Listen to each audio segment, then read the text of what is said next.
உறவுகளுக்கு வணக்கம்.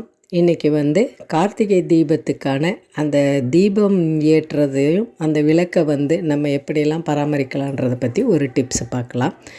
சிறப்பு வாய்ந்த கார்த்திகை தீபத்தை சிறப்பாக கொண்டாடுவோம். எல்லோரும் நலமுடன் வாழ்வோம். எப்பயுமே அந்த தீபங்கள் முடிஞ்சிட்டு நம்ம விளக்குகளெல்லாம் எடுத்து சுத்தம் பண்ணி வைப்போம். அது எண்ணெய் பிசுப்பாக இருக்கும். இது ஈஸியாக எப்படி க்ளீன் பண்ணலான்னு பார்க்கலாம். ஃபஸ்ட்டு அதில் கொஞ்சம் இருக்கிற எண்ணெய் திரி எல்லாத்தையுமே எடுத்துடணும். ஒரு காஞ்ச துணியில் துடைச்சா இன்னும் கொஞ்சம் நல்லா பெஸ்ட்டாக இருக்கும் க்ளீன் பண்ணுறதுக்கு. லைட்டாக துடைச்சிட்டு எல்லாத்தையும் வெதுப்பான தண்ணியில் போட்டு அதில் கொஞ்சம் வினிகர், கொஞ்சம் சோடா பவுடர், கொஞ்சம் நம்ம பாத்திரம் கழுவுற லிக்யூடு, சோப்பு லிக்யூடு போட்டுட்டு ஒரு 10 நிமிஷம் ஊற வச்சுட்டு நல்லா அலசிட்டு எடுத்துட்டாலே க்ளீன் ஆகிடும். ரொம்ப ஈஸி ஆகிடும். 2-3 தண்ணியில் அலசி எடுத்தாலே போதும். அதில் இருக்க எண்ணெய் பிசுறு எல்லாமே போயிடும். இது மாதிரி ஒவ்வொரு தடையும் கார்த்திகை தீப சமயத்தில் விளக்குகளை சுத்தம் செய்யறதுக்கு நமக்கு ரொம்ப யூஸ்ஃபுல்லாக இருக்கும். நம்ம ஒவ்வொன்றையும் தனித்தனியாக கழுகி எடுத்து நிறைய தீபங்கள் ஏற்றும்போது அது ரொம்ப டைம் எடுக்கும். இந்த திரியை எடுத்துட்டு இந்த நல்லா இது சொன்ன மாதிரி நம்ம சரி பண்ணிட்டோம்னா ஈஸியாக பண்ணிடலாம். அந்த விளக்குக்கு அடியில் இருக்கிற அந்த எண்ணெய் பிசுப்பு முதல் கொண்டு நம்ம அந்த வெதுப்பான தண்ணியில் இந்த விளக்குகள் நல்லா முக்கி போட்டு வைக்கிறோம். ஒரு பெரிய பாத்திரத்தில் போட்டு நல்லா வெதுப்பான தண்ணி ஊற்றி வைக்கிறதால எல்லாம் க்ளீன் ஆகிடும். அதுக்கப்புறம் நம்ம இதெல்லாம் வாஷ் பண்ணுறது ரொம்ப ஈஸியாக இருக்கும். அந்த மாதிரி ட்ரை பண்ணி பாருங்கள்.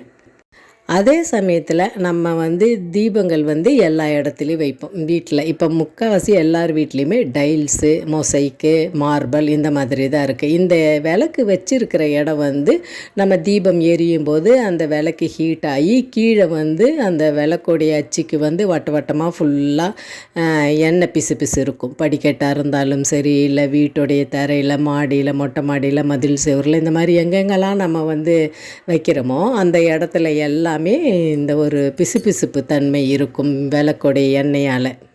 அதையுமே நம்ம ரொம்ப சுலபமாக ஈஸியான ஒரு முறையில் க்ளீன் பண்ணிடலாம். நம்ம சோப்பு தண்ணி அது இது எதுவுமே பயன்படுத்த வேணாம். ரொம்ப ஈஸியாக ஒரு சின்ன காஞ்ச துணியில் இது மாதிரி இருக்கும் பாருங்கள். இந்த இடத்துல வட்டமாக எப்படி அந்த அகில் வச்ச இடம் இது மாதிரி நமக்கு கரையாக இருக்கும். அது தரையாக இருந்தாலும் எந்த இடமா இருந்தாலும் ஹீட் ஆகிறதால அந்த விளக்கு வச்ச இடம் ஃபுல்லாக இந்த மாதிரி ஃபுல்லாக எண்ணெய் பிசுப்பு இருக்கும். அது நமக்கு துடைக்கிறதுக்கு ரொம்ப கஷ்டமாக இருக்கும். துடைச்சாலுமே அந்த பிசு இருப்போம். அதுக்கு வினிகரை ஒரு காஞ்ச துணியில் வினிகரை ஊற்றிட்டு அந்த துணியை நம்ம வினிகரால் ஈரப்படுத்திட்டு துடைச்சோன்னா ரொம்ப சுலபமாக ஆகிடும். அந்த எண்ணெய் பிசுப்பும் இருக்காது. ஒரே தொடை தான். நீங்கள் பார்க்குறீங்க பாருங்கள், ஈஸியாக அப்படி துடைச்சி எடுத்தோடனே க்ளீன் ஆகிடும். டைல்ஸு, மொசைக்கு, மார்பலு, எந்த தரை, சிமெண்ட்டு தரை எதாக இருந்தாலுமே இந்த வினிகரை வச்சு ஈஸியாக க்ளீன் பண்ணலாம்.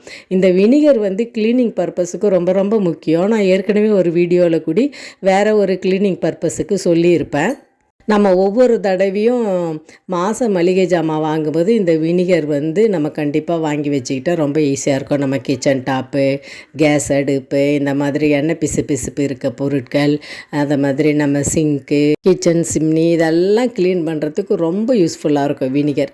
மறக்காமல் அது ஒன்று வாங்கி வச்சுக்கோங்க. நம்மளுடைய டைம் சேவ் ஆகும். அதே சமயத்தில் கஷ்டம் இல்லாமல் ஈஸியாக க்ளீன் பண்ணிடலாம். இப்போ நீங்கள் பார்த்துட்டு இருப்பீங்க, அந்த ஈரமுமே திரும்ப கூடி துடைக்க தேவையில்லை. வினிகர்ன்றதால அது உடனே காஞ்சிரும், ஆப்ரேட் ஆன மாதிரி க்ளீன் ஆகிடும். அந்த இடம் எந்த கரையும் இருக்காது, க்ளீனாக இருக்கும். இந்த மாதிரி நீங்கள் விளக்குகள் வச்ச இடத்த நீங்கள் திரும்ப பழையபடியே ரொம்ப ஈஸியாக க்ளீன் பண்ணிக்கலாம்.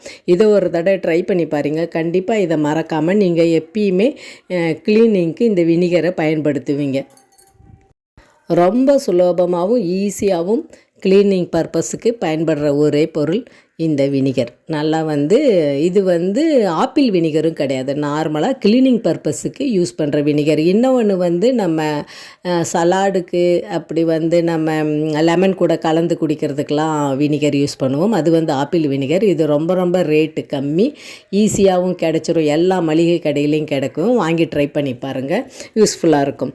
அதே மாதிரி நம்ம விளக்குகள்லாம் வச்சு முடித்த பிறகு மறக்காமல் எல்லாத்தையுமே இந்த மாதிரி எடுத்துட்டு அந்த எண்ணெய் பிசுப்பு இல்லாமல் நான் முதல்ல சொன்ன மாதிரியே வெது வெதுப்பான தண்ணியில் போட்டுட்டு திரும்ப டிஷ் வாஷும் நம்ம வாஷிங் பவுடர் அதெல்லாம் போட்டு ஒரு நல்லா அலசிட்டு திரும்ப 2-3 தண்ணியில் கழுகி காய வச்சு எடுத்து வச்சிட்டோம்னா நமக்கு புது விளக்கு மாதிரியே சூப்பராக இருக்கும். அந்த காலத்தில் நம்ம கிராமங்கள்லாம் இந்த விளக்குகளை போட்டு நெருப்பில் அதாவது சூடு பண்ணால் அதோடய எண்ணெய் பிசுப்பு போயிடும், திரும்ப தொடச்சி க்ளீன் பண்ணுவாங்க.